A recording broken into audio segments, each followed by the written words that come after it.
welcome back to the podcast. This week, I am graced with a really special guest. This is Michael Thornton, and he is the CEO of Amphibia Zoo, which is a production music library. Now, what makes this such a special episode is that we today get the privilege and the honor to dive into the mindset of a library owner and find out what makes them tick, what makes their life easier, what makes their life harder, and to really empathize with them in terms of how they are serving their clients and what sort of would make their lives easier when deciding which composer or producer they want to bring on board and accept music from and start partnering with. So if you guys have watched anything I've ever done in the past, it's all about service mindset. You have to be able to approach a music library understanding who their clients are, what kind of music they have, and whether or not your music is going to be a good fit for them or not. Just because you make music does not mean, even if it's high quality, great music, doesn't mean that any one particular company would have a lot of use for it. So we're going to definitely dive into all those topics now. So Michael, thank you so much for joining us today, first of all. And why don't you go ahead and introduce yourself, let us know about your history with sync licensing and how Amphibia Zoo got started. Yeah, okay, thanks for having me. So Amphibia Zoo got started end of 2005, really beginning of 2006 is when we launched our first 5 albums. But prior to that, it's a family business. So it's me, my brother, sister, my father, even my mom. So it's an entire family works on it. Obviously, we have other employees and staff as well. But my dad ran a company called Nonstop Music, which he sold to Warner Chappell Production Music in 2007, I believe. So before he did that, he helped me, my brother, and sister kind of get our own library up and going, and that's what turned into Amphibia Zoo Music. Funny enough, he had to completely separate himself when he sold to Warner because he had a no-compete contract. So we were actually competitors for a while.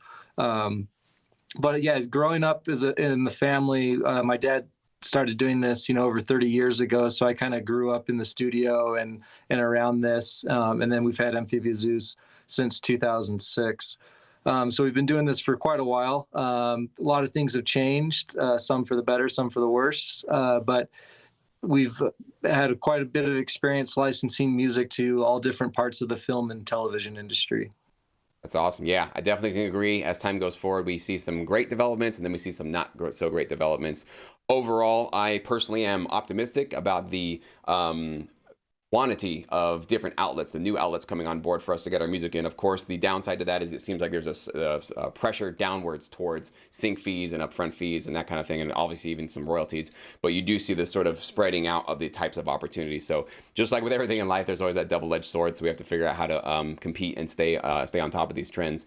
So talk to me about Amphibia Zoo in terms of, do you guys have particular types of content that you specialize in? Are there certain kinds of TV programming or films or video games? Do you guys have a pretty wide approach to the types of clients you serve, or do you guys get into little niche segments of the entertainment business? We started out pretty niche, and obviously over time as we grow, one of the ways we want to try and grow is expanding our reach into different markets. And we've done that we don't just have the content that we produce and own ourselves. We also do what's called sub-publishing. So we represent other libraries that don't have their own sales team and their own ways of actually licensing to clients. And by doing that, we've been able to expand the size of our catalog as well as, the scope and what it'll cover. And so that's helped us expand into areas such as in-program or in-show, whereas historically we've done really well in advertisement and promos and trailers. But we haven't been as strong in the actual programming or in-show stuff, just because of what the type of music we produced and what we focused on and what we were known for. Wow. So can you walk me through, what does the day-to-day working relationship look like with a client? Now, I know that that's probably, every type of client has their different needs and has a different process, but maybe kind of give me, if there is a kind of a typical process, do you usually go out and find these clients and kind of try to secure them? Do they usually come to you? And once that relationship is established, how does the process work from them going, hey, Michael, we need some music for this ad that we're about to put out? Can you walk us through that entire process? Yeah, it's kind of all over the spectrum. Obviously, we have clients that we've been doing business with for over a decade that are, we consider close friends. They trust us. They trust our direction, our instincts. So they might send us stuff. They might send us the commercial they're working on, the ad, the trailer, and say, hey, what do you think for music? Can you send some suggestions? We also do custom music. So sometimes they'll send us something and we'll do something totally bespoke for them. Other times they're sending in concepts, ideas, descriptions of what they want. We wish our entire day was spent doing incoming searches and briefs and just sending out music, being purely creative. And some days are like that. Other days we're trying to expand our number of clients, and we're doing cold calls, we're doing emails, we're asking for referrals, we're finding new people that need music. And the other thing that's interesting is our clients seem to play musical chairs at their jobs. Not a lot of them stick around the same company for a very long time. They stay within the industry, but they job hop a lot. So as they move around, that helps us get introduced to new companies. So it really is about having those relationships, and they're strong enough that when they move, they send you their new contact details, or they continue sending you searches as they move up the corporate ladder at their own company. That leads to new projects, sometimes higher budgets, bigger projects as they get promoted to new positions as well. Yeah, so it sounds a lot like personal relationship seems to make a big difference for you guys to make sure that you guys have that connection wherever people land up and what company they're at, as long as they remember you and you guys have that relationship that seems to last. If they're, let's say, were a new client, a new advertising agency, somebody that had content, you wanted to get your music into their program, what does that approach generally look like for you guys? How do you guys do that? Do you usually do a lot of traveling? You know, I know right now with coronavirus, everything's shut down. There's no networking, there's no events. But do you guys attend a lot of these events that were, you know, maybe the events where production music companies get together, collaborate, and networking and that kind of thing? Or is it mostly done just with cold calls, emails? How do you guys usually gather new clients?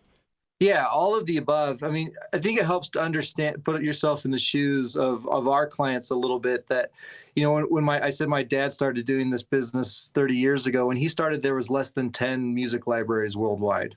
So today, where there's thousands, then you have independent composers, you have the record industry that's kind of upside down and trying to do more in the film and television market. Our clients are basically being bombarded with people trying to sell them music. So you really have to recognize that and change your mindset to helping become a resource for them. If you're just a salesperson trying to pitch your stuff over and over, that's going to get old. They have enough of that. There's plenty of music out there. But when you can develop that relationship where you're a resource and they can count on you, and you're actually helping them with their job, helping them find the right music, then that's when they're going to be reaching out to you, and that's when they're going to actually listen to your music. It's not enough to just do good music. You have to have a reason for them to check you out as well. Interesting. Yeah, it's so funny how that mirrors exactly what I teach producers in terms of when we try to reach out to somebody like you to partner with a production music library. Is there are a lot of people sending a bunch of music to libraries, and library owners and people who are in charge of bringing on new artists and composers have to sift through dozens and dozens of emails probably on a daily basis. And so it really makes a huge difference in terms of a producer or a composer coming to a library with a service mindset and with an ability to say, I've already done the work for you, basically, and saying that I've already got an entire album ready to go, or whatever that might be, and saying you don't have to hold my hand and wait for this thing to be done. I actually have the entire product ready to go. It can be exclusively licensed if you guys want it. I own all the rights, and just having like all your ducks in a row, essentially. So on that topic, does Amphibia Zoo work directly with composers or producers? And if you guys do, what are some of the skills, talents, maybe professional qualities that you really have noticed throughout the years that really make some producers and composers kind of leap out from the competition and start to become some of your inner circle people that you depend upon? Yeah, so I'd say it's kind of an exciting time, but a difficult time to be a composer. Because of technological advances, everyone sort of has their own little home studio, which is awesome. But because of that, it's also raised the bar in what we expect as far as demos and submissions. You know, it used to be that you would submit an idea and we didn't really get a chance to hear it until we booked a studio and musicians and recorded it and heard what it sounded like. These days, the demo's got to be so good that yes, we do all our own mixing and mastering in-house, but the demo's got to be so good that we can hear that the sounds are good enough that everything's going to work. And, you know, depending on the genre, we don't have budget for recording everything. So your sequencing and your MIDI sounds have got to be quite excellent these days. So to be a successful composer in this industry, you have to have a lot of recording and engineering skills as well, which is challenging because it's a lot to learn. It's a lot to invest in sounds and samples. But other things I would suggest are, things that are going to be similar in any industry as far as being good at business, great communication, be responsive. Everything in this industry moves quickly. Our clients want everything immediately. They'll send out briefs on a late Friday afternoon and need stuff right away because they're behind on deadlines. Music is always the last thing they put in, the last thought. But they don't change the timeline because they spent too long on everything else. So it's rushed. So we need to be responsive. Especially for anything that's custom, going straight out to a client. If it's just producing an album for the library, there's probably a little bit more relaxed timeline. Organized, anything from responding to the contracts to the agreements to organized invoices. Use a real template for an invoice so it looks professional.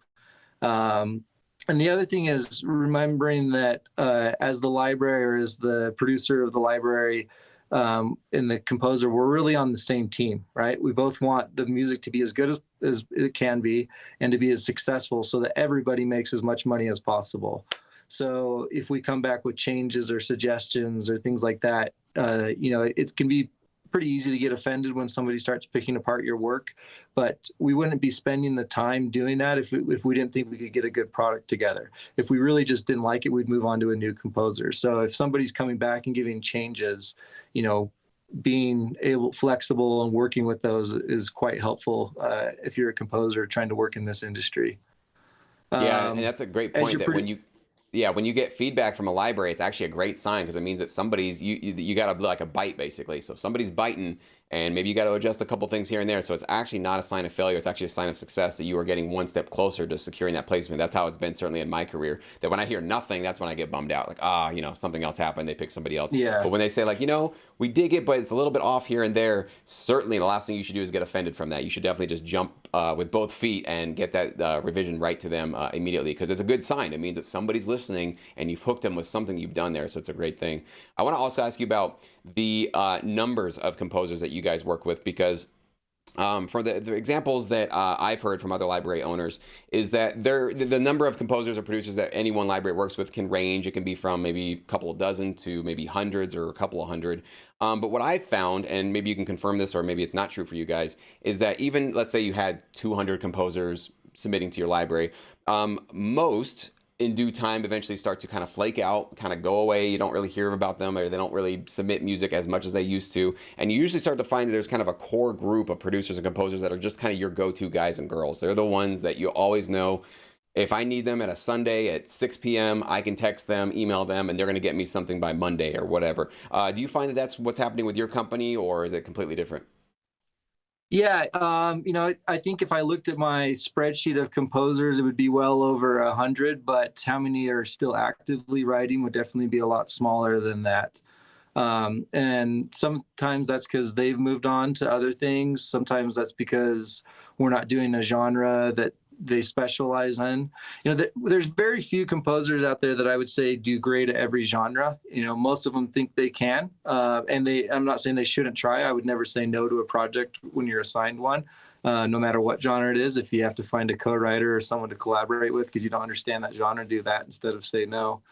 But people definitely have their specialties or what they're good at. If orchestral or pop or more modern genres or your specialty, that's what I think you should pitch and concentrate on, because we don't just want you to do what our concept is. We want you to, as a composer, producer, we want you to do what you're best at so that we're getting your absolute best work. But yeah, it changes. Sometimes we're a smaller library because we're true independent. We don't have the financial backing of one of the major publishers out there. So we don't produce near as many albums as they do. And we tend to use multiple composers to put together one album. So we're just getting 2 or 3 tracks from each composer, sometimes only one from a composer for an album. And so we've had some composers that move on to bigger libraries because they can submit entire albums. And we do take entire albums from composers from time to time, but it's just, a different business model. We're trying to focus more on quality over quantity, just because we don't have that size to be able to come in and deliver the quantity that some of those larger ones do. So our niche has always had to be, very picky on the quality. And some composers love that because, it works out in the end. They get better performance revenue. Others make all their money on the upfront, like, selling the music off to a library. So they're looking for somewhere more with quantity. So we've definitely had composers move on and work with other people because of that. So those are some of the things that affect, which composers we're using. But the ones that are responsive, willing to go back and forth, make changes like that's the ones that end up getting the most work from us, because we can, in the end, get the product that we both want. Yep, just showing up, guys. That's usually what I've told everybody. Just showing up is half the battle. Just always being there, consistently producing, consistently being responsive and delivering and over-delivering when asked. So it's a really good thing, just a good principle to put into play. So let's have a little fun now. So Michael, I want you to maybe walk me through first, maybe one of the worst types of approaches you've ever had from a composer or producer, not anybody specifically, but what's one of the big mistakes you've seen from somebody who wants to work with Amphibia Zoo, sends you their music or sends some sort of an email or a pitch? What are some of the absolute, just nightmares you've seen? Just do not do this kind of a thing. Is there any kind of memory that comes to mind or any story of that? Yeah, so I hate the ones, everyone hates getting generic emails where they didn't even take the time to use one of those things to automatically put my first name in as if to pretend like they're sending it to just me. We do the same thing when we send out to clients. We do email blasts that we try to make personalized, but take a second to personalize it. If you really want to work with us, I like the ones where you've gone on our website and say, hey, I've noticed, you guys do a lot of this style of music and I'm really strong in that. Or the other end, you say, hey, I noticed this is something you don't have on your library that I think would fit in well. So, because you're trying, if we can only do 10 to 12 albums or whatever actually Amphibia Zoo produces, not our other libraries we represent, we have to pick and choose very carefully what we spend our production budget on. So you could send something that's cool, but it's like, hey, that's not the best use of our money right now. So if you can do a little bit of your homework like that, that helps. So the worst ones are where, they send it to, hey, everybody, this is a new album I wrote. It has nothing to do with our style or our genres that we're specialized in. It fills a hole, but not necessarily one we want to fill, maybe. And the other ones I don't like is when they send us like, here's 500 tracks I wrote. Are there any of these that you're interested in? And I don't have time to go through those. Pick your absolute best ones. If you send me a thing of like 30 tracks, I normally scroll down to the bottom and listen to the last 2 or 3 because they tend to put them in order, and I want to hear what their bad ones sound like, because chances are I'm not going to get their very best work. So I want to know what their mid-range is, what I can safely assume I'll get. Interesting. I thought about that. Very should save you a lot of time. Actually, it's a really smart way to go about it. Yeah. So if somebody were to approach you, having what would be probably more ideal then for them to have maybe 3 or 4 tracks completed? Let's say they did approach you, personalized it, did the research, said, hey, this is what I think you guys could use more of, or here's something that you guys are specializing in, and I also would like to contribute to that. Because as you're saying, you kind of do 3 or 4 tracks per composer generally per album. If they came to you with a full album, would that still be something valuable, or would you feel like, you know what? Yeah, go ahead.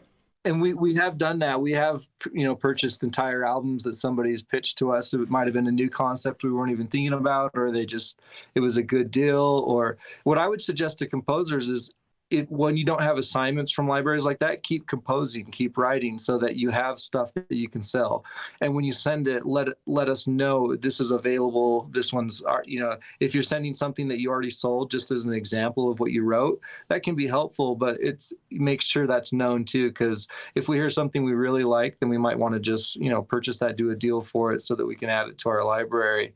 So it's always helpful if you can specify this is available, this hasn't been used, I wrote this for someone else, but I can do something similar for you. Those kinds of things. Make sure that communication's clear and easy. Also, it's a lot easier if you send streaming links. I don't want to download gigabytes and gigabytes of demos on my computer, and then I forget about it, I lose it. So send a link where I can just click on it and hear it. Yeah, and I would definitely double down on that. Having a single link as well, even if you are sending like a full album, you don't want to have 12 individual links. They have to click on 12 different links to listen to each one.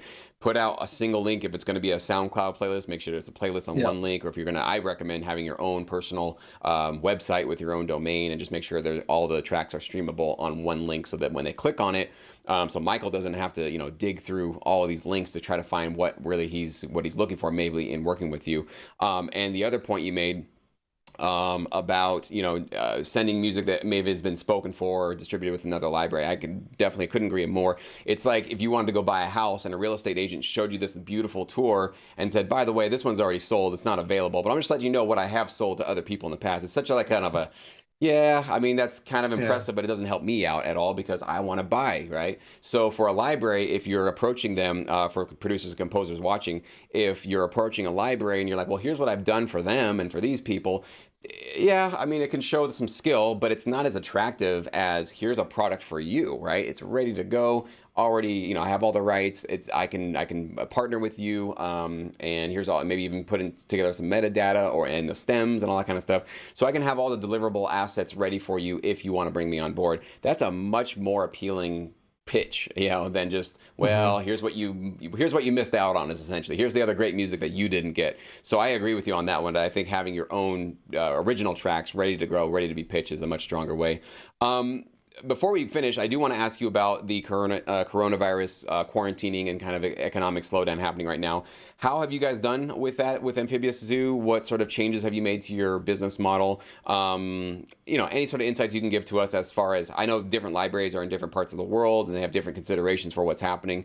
I just always want to put my finger on the pulse of how people are reacting to this, especially in our industry, because we've primarily, at least in my career, 12 years now, we've been primarily an internet-based industry, either on the phone or text or emails, Hmm. and we can send assets to each other, we can pay each other digitally. So there's been a lot of the internet already built into our sort of DNA here. Of course, new productions, new ads, some of that stuff, I'm sure a lot of that's really slowed down or come to a screeching halt in the coronavirus era. So how are you guys been doing with that, and what business changes have you guys made? Yeah, so it wasn't we've sent everyone basically home except for we have our only one coming to the office is Tanner doing some mixes, so he's the only one here in the studio, so that way he's definitely socially distancing with no one else here. But it was pretty easy for us to transition to working from home just because of what you said. With my laptop, as far as the sales and music supervision side of it to clients, it's pretty easy to do that from my computer, via email, on the phone. We're missing out the visiting clients in person, and that personal touch was just very helpful. But so is everyone else right now. What's hard is not our transition to home, but the when our clients' productions are stopping. We do a lot of film trailers, for example, and film studios are all closed right now. You can't really produce a film and follow lockdown and social distancing orders. So that's what's trickling down and affecting us as a library, and then will affect composers because if we're not licensing as much music, we don't have as much budget to spend on production.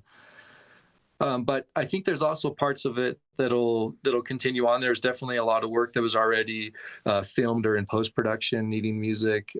There's things like TV or news and stuff that are obviously continuing on. But it's definitely new production is having a negative impact on the entire industry, I'd say. Gotcha. Yeah. And some of our clients, it was a bit of a delay for them to get working from home. It's easy for me to just take my laptop home and set up an office, but an editor who has his editor bay and all of his equipment and the licenses and iLocks and really an edit bay, that's harder to move home. Plus, a lot of them have pretty strict restrictions. When we visit clients, some of them have their USB ports and stuff locked because these movies they get a year in advance are highly protected by they're very profitable assets for these film studios. So they don't normally let them take those home. So I'm sure that was quite a change for some of the clients we work with. But I think starting this week is we're going to start seeing that this is the new reality for a little bit. So hopefully they'll just get used to working from home and kind of pick Pick it up from there. Yeah, absolutely. So, yeah, and this is a challenging time for Mhm. all of us to try to figure this out. If you guys missed out, I put out a video a couple days ago that ASCAP, they're just announcing that their royalties are going to be diminished and they're going to be Yeah. delayed probably up until the end of the year, and we'll see what happens moving forward. So that's going to hit a lot of producers and composers really hard right now. BMI, luckily, is not doing that. They say they already have the cash ready to go for the next 3 quarters. So whatever they were expecting to pay you, you're going to be getting at for the rest of 2020. And in 2021, in January, that's when we're going to start to feel a little bit of a hit. So at least us that are BMI composers, we have a little bit of time to prepare, save, reduce some expenses, make some adjustments, whatever we need to do. But yeah, it's going to be challenging. I do personally just feel that there's going to be a lot of great new things coming out of this, because usually it's in times of pressure and change and just kind of forced evolution that usually there's new births, right? There's new industries, there's new opportunities that are out there. So I always encourage my viewers, everybody that's listening to this, watching this, keep your eyes out for new opportunities and new places to get your music placed and synced, and definitely keep working right now. As you guys heard from Michael, there's no reason why you should stop working right now. Even if you're not partnering with a library, you should be composing always and putting together a really high quality group of tracks, because when things pick up or when you feel like you want to partner with a library, that's your product right there, and it's ready to go, and you can have something that can be very valuable for somebody like Michael to partner with, so you can start stacking up those placements in the future. So I think staying productive, staying motivated, and adapting to however we're dealing with this is the key to actually get through this thing. And we're all going to get through it together. I'm very optimistic, and I hope it'll be sooner than later. And we're going to hopefully all work together to come out of it even stronger than we were before. So Michael, thank you so much for your time today, man. I really do appreciate that. If people want to get a hold of you, learn more about Amphibia Zoo, can you let us know some links or some email addresses that people should be aware of? Yeah, amphibiazoo.com. They can email me personally. It's just michael@amphibiazoo.com. You can find my email on the website under the About Us section. Feel free to follow us on Facebook, Instagram. We have a YouTube channel. Got a really funny video we just put up there a couple of days of how we produced one of our tracks that was all slapping on a big guy's belly. So definitely some fun stuff on there as well. So you are still staying productive and creative. So that's awesome, man. And that's the kind of stuff that we need right now, is we need a little bit of humor. We need a little bit of joy spread out there. So thank you, Michael, for doing that, and for obviously injecting that into the production music world here, because we all obviously need to encourage each other, remind ourselves that it's still okay to have a sense of humor and still be optimistic right now, even though it's a very, very challenging time. So thank you guys so much for watching. I do appreciate that. Stay tuned. We put up a new episode on my podcast every single Friday. You can find it through Apple, Stitcher, Spotify, Google, any place that you can get podcasts, you can find it there. And also I upload the video to my YouTube channel. So if you've just been listening to this podcast, you might not have been aware that every Friday I'm also posting these to my YouTube channel, so you can actually watch us do these interviews with our faces and our mugs right on screen. So thank you so much, Michael, and thank you guys for watching. Thank you for listening to the Sync My Music podcast. If you enjoyed the show and want me to do more episodes, all that I ask is that you leave me a review on whatever platform or app that you're listening to. It just takes a few seconds. I'll never charge for this podcast, and I want to keep it 100% ad-free. And your review right now will help me do just that. Thank you so much.